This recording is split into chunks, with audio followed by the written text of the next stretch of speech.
जो आदरणीय केंद्रीय सूचना आयुक्त श्री उदय महर्कर जी ने जो ये पत्र लिखा है माननीय उपराज्यपाल जी को, ये बिल्कुल सही बात है। दिल्ली सरकार में आरटीआई बिल्कुल इस समय कोई प्रभावहीन है, बिल्कुल प्रभावहीन हो चुकी है। क्योंकि मेरा अपना तजुर्बा है, वैसे तो मैं अब आरटीआई बहुत कम लगाता हूँ, पर मैंने फिर भी दिल्ली सरकार में दो एक आरटीआई लगाई। एक ही विषय पे कई जगह कई को लगाई, उपराज्यपाल महोदय को भी लगाई, मुख्यमंत्री महोदय को भी लगाई, जो विभाग में समझता था कि कंसर्न होंगे उनको भी लगाई। अब पता नहीं वो विभाग कंसर्न है या नहीं उससे, पर सब जगह से खाली सेक्शन 6(3) में ट्रांसफर होती रही और अल्टीमेटली कोई जवाब नहीं मिला। तो मेरा अपना तजुर्बा ये बताता है कि उदय माहौरकर जी ने जो लिखा है बिल्कुल सही लिखा है, और उन्होंने बहुत अच्छा किया कि दिल्ली के मुख्य सचिव को जांच के लिए ये आगे पत्र प्रेषित कर दिया।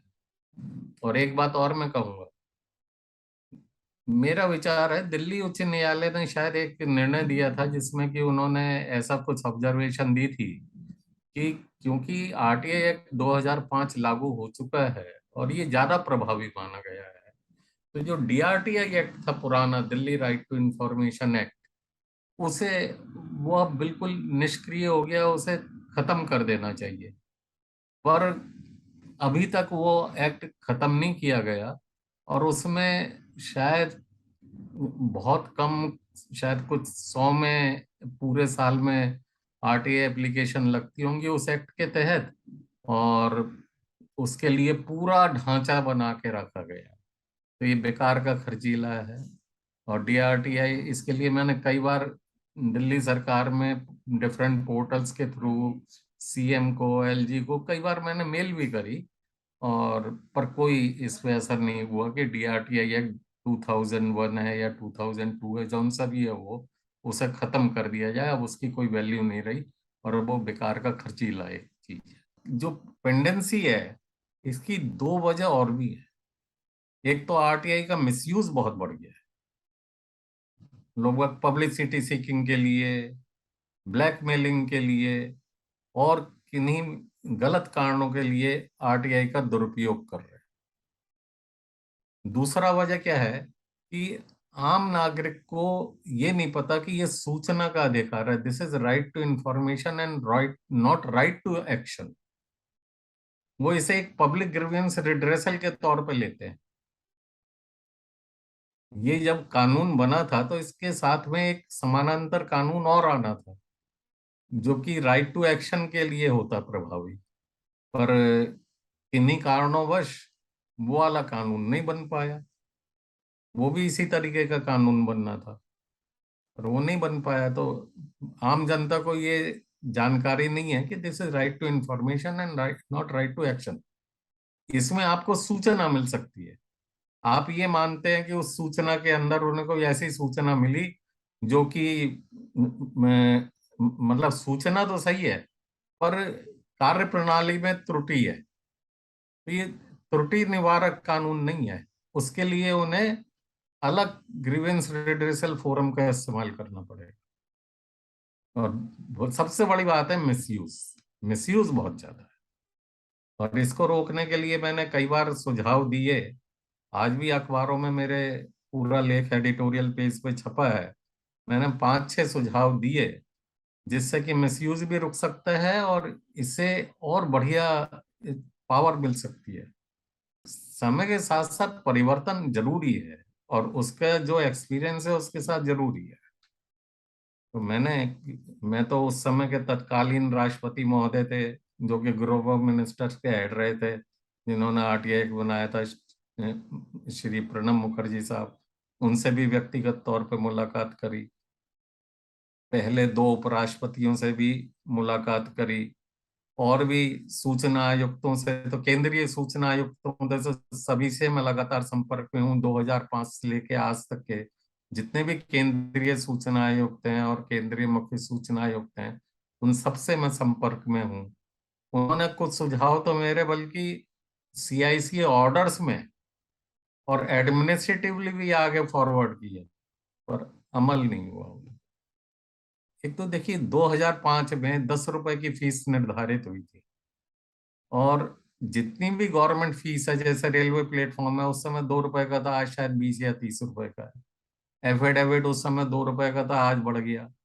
तो अभी सुप्रीम कोर्ट ने 2018 में एक निर्णय दिया था। कुछ पब्लिक अथॉरिटीज ने सेक्शन 27 और 28 का दुरुपयोग करते हुए उस उनको अधिकार है अपने रूल्स बनाने का। रूल बनाने में फीस का निर्धारण भी शामिल है। कुछ ने तो उनका दुरुपयोग करते हुए 500-500 रुपए की फीस रख दी। कुछ राज्य सरकारों ने फर्स्ट अपील पे भी फीस रखी है, सेकंड अपील पे भी फीस रखी है। तो ये सब गलत है। एक रूपता होनी चाहिए कम से कम फीस के मामले में। सुप्रीम कोर्ट ने डिसीजन दिया, नहीं भाई 50 रुपए से ज्यादा फीस नहीं होनी चाहिए। मेरा कहना यह है कि 50 रुपए की यूनिफॉर्म फीस कर दो, और उसमें भी पहले 20 copied page free of cost दे दो। तो पेटिशनर को तो कोई नुकसान नहीं है। 10 रुपए की वर्तमान फीस और 40 रुपए कॉपिंग चार्जेस, 50 रुपए। समय और पैसा दोनों का बचेगा, पेटिशनर का भी और रिस्पॉन्डिंग पब्लिक अथॉरिटी का भी। और जो ये 10 रुपए में फुलझड़ियां छोड़ने वाले पब्लिसिटी सीकर हैं या परेशान करने वाले हैं, ये गायब हो जाएंगे। तो ये मैंने एक सुझाव दिया। दूसरा सुझाव दिया, आज एक सबसे ज्यादा जो उपयोग होता है वो पोस्टल ऑर्डर होता है आरटीआई फीस में। 10 रुपए का पोस्टल ऑर्डर। 10 रुपए के पोस्टल ऑर्डर पे मैंने आरटीआई से मालूम किया लगभग 50 रुपए की कॉस्ट तो डाक विभाग की है, हैंडलिंग कॉस्ट। इतनी ही बैंकिंग प्रणाली की हो जाती होगी। मैंने ये सुझाव दिया और सीआईसी की फुल बेंच वर्डिक्ट ने ये सुझाव माना। उसके बाद और सीआईसी वर्डिक्ट ने ये सुझाव माना, बल्कि कलरफुल पिक्टोरियल वर्डिक्ट्स है सीआईसी के। कि एक जमाने में रेडियो लाइसेंस फीस के भी फीस हुआ करती थी।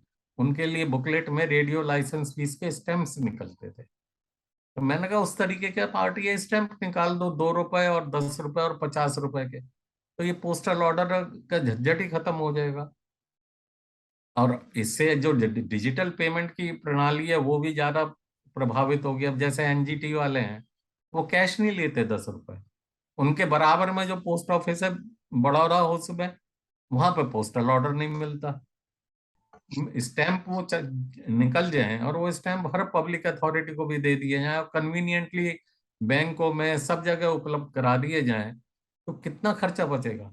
मजे की बात यह है कि पोस्टल डिपार्टमेंट ने भी ये सुझाव एक बार मान लिया और उन्होंने सिक्योरिटी प्रिंटिंग मिल को आगे फॉरवर्ड भी कर दिया। और वहां से बड़ा हास्यास्पद और दुखद जवाब आया कि हमारे पास ये आरटीए स्टैंप छापने के लिए कागज उपलब्ध नहीं है। उनके पास पोस्टल नॉर्म्स के अगेंस्ट जिंदा व्यक्तियों पे टिकट छापने के लिए कागज उपलब्ध हो जाता है डिसीजन टेकन के 20 दिन के अंदर। पर जिस स्टैंप से करोड़ों रुपए की बचत होती है और जनता को सहूलियत होती है, उसके लिए पैसा नहीं है, उसके लिए कागज नहीं है। तीसरा, पंजाब हरियाणा हाई कोर्ट का वर्डिक्ट इस्तेमाल करो कि हर एक आरटीआई एप्लीकेशन के साथ आईडी प्रूफ कंपलसरी की जाए। मेरे नाम से ही कम से कम 50 फर्जी आरटीआई एप्लीकेशन लग गई, क्योंकि सब में एक परसेप्शन था, एक जनरल, कि पब्लिक अथॉरिटी सुभाष चंद्र अग्रवाल के नाम से दहशत खाती है। बल्कि इंडियन एक्सप्रेस के फ्रंट पेज स्टोरी कवर हुई थी इस बारे में। एक दो तीन सुझाव मैं बहुत संक्षेप में बोलूंगा। एक, जो हमारी जो डीओपीटी की वेबसाइट है ऑनलाइन, वो बहुत बढ़िया वेबसाइट है। सब स्टेट्स को कंपल्सरीली वो फॉलो करनी चाहिए। अब उड़ीसा में जो है, उनकी वेबसाइट देखिए। उनकी वेबसाइट में ये है कि आप ऑनलाइन फाइल करके उसको डाउनलोड करके फिर पोस्ट से भेजो। तो ऑनलाइन क्या रही, उसमें सारे के सारे ऑप्शन भी नहीं है, बैंकिंग के, पेमेंट के, सब कुछ। तो एक रूपता होनी चाहिए। चौथा सुझाव ये है कि जो भी रिस्पॉन्स है या फर्स्ट अपील ऑर्डर है, वो ईमेल भी कर दिया जाए, बजाय खाली एसएमएस और ईमेल अलर्ट कर देंगे, वो भी कर दिया जाए। एक सुझाव और है पब्लिक इंटरेस्ट में, कि बहुत कम लोगों को पता है कि हमारे देश के 1,60,000 डाक खानों में से सिर्फ 4,500 पोस्ट ऑफिस में ये सुविधा है जहाँ पे पोस्ट फ्री आरटीआई एप्लीकेशन जाती है। ये सुविधा सारे पोस्ट ऑफिस में कर दी जाए। हर एक छोटे से छोटे पोस्ट ऑफिस से एक रिवेन्यू बैग शाम को बड़े पोस्ट ऑफिस जाता है, 2-4 एप्लीकेशन आएंगे उसमें डाल दो। और इसकी पब्लिसिटी होनी चाहिए। इस समय मैंने नोट किया कि जो मिसयूजर्स हैं वो इस सुविधा का फायदा उठा रहे हैं। मेरा अपना तजुर्बा जो है वो मेनली केंद्रीय सूचना आयोग तक है। केंद्रीय सूचना आयोग में जितने भी सूचना आयुक्त मैंने पाए हैं, दो चार अपवाद छोड़ दीजिए, जो 2005 से आज तक, वो बहुत संवेदनशील है और बहुत अच्छा काम कर रहे हैं। उनको लीगल एंट्रेंस की पूरी सुविधा है, बैकअप है पूरा। वो सब ब्रीफ होके आते हैं हियरिंग के टाइम पे। दो चार अपवाद छोड़ दीजिए, मैं पहले ही कह रहा हूँ, बाकी सबने बड़ा अच्छा काम किया है। और राज्य सूचना आयोग की मेरे को बिल्कुल तजुर्बा नहीं है, इसलिए उनके बारे में मैं कमेंट्स नहीं कर सकता। देखिए, एक समस्या ये है कि सेक्शन 41B का फुल्ली कॉम्प्लायंस आज तक नहीं हुआ, जबकि वो 12 अक्टूबर 2005 से 120 दिन पहले उन्हें टाइम दिया गया था कि 12 अक्टूबर 2005 तक सुमोटो डिस्क्लोजर के 41B का पूरा पालन हो जाए। अब इन्होंने वो तो पालन हुआ नहीं, इसके अलावा 15 अप्रैल 2013 को एक और सर्कुलर निकाल दिया डीओपीटी ने कि ये और एडिशन कर दी जाए। मैंने कई लोगों से बात करी, कई लोग सिंसियर भी थे, वो ये चाहते थे 41B का पूरा वो कंप्लायंस कर दे, पर उसमें इतना ज्यादा कॉम्प्लिकेशन और फील्ड्स हैं कि आरटीआई सबके लिए एडिशनल टास्क है। जितने भी पब्लिक अथॉरिटीज के अफसर हैं या और कर्मचारी हैं, उनके लिए एक एडिशनल टास्क है। तो वो पूरा टाइम वो डिवोट ही नहीं कर पाते प्रैक्टिकली। तो मैंने सुझाव दिया था कि उन्हें इन पार्ट्स कर दीजिए 41B का, कि भाई 3 महीने में इतने आप सुमोटो डिस्क्लोजर है पूरा कंप्लायंस कर दीजिए, फिर आगे कर दीजिए, ऐसे टाइम बाउंड तरीके से 5-6 महीने में उसे पूरा करवा दीजिए। अगर आप ये उम्मीद करेंगे कि पूरा ही 41B एक साथ हो जाए और 15/4/2013 का सर्कुलर का भी पालन हो जाए, तो ये एक व्यावहारिक समस्या आ रही है इसमें। और बाकी तो अब ये तो आम जनता को पता होना चाहिए कि रिपीटेड आरटीआई एप्लीकेशन डालना भी एक मिसयूज है।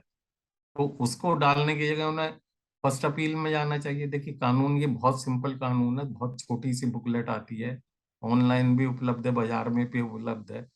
एक आम नागरिक की भाषा में एक कानून लिखा हुआ है, कोई कॉम्प्लिकेटेड नहीं है। तो उन्हें पता होना चाहिए कि उनके पास फर्स्ट अपील का ऑप्शन है, सेकंड अपील का ऑप्शन है, सेक्शन 18 में सीधे सूचना आयोग के पास कंप्लेंट करने का ऑप्शन है, तो उसका इस्तेमाल करें। ये तो देखिए, अब आरटीआई यूजर को भी पता होना चाहिए ना इसमें। और अब एक बात और है कि पता होने की, आपने आम नागरिक की बात करी, मैं शुरू से एक सुझाव देता रहा हूं कि आरटीआई को स्कूल लेवल से पाठ्यक्रम में शामिल किया जाना चाहिए, जिससे कि आने वाला जो नागरिक है एक प्रबुद्ध नागरिक हो, और नेशनल और पब्लिक इंटरेस्ट में, जैसे कि मैंने जितनी भी आरटीआई लगाई वो सारी नेशनल पब्लिक इंटरेस्ट में थी, सिवाय जो वेरी फर्स्ट वन के, वो भी बाद में जाके नेशनल पब्लिक इंटरेस्ट में कन्वर्ट हो गए।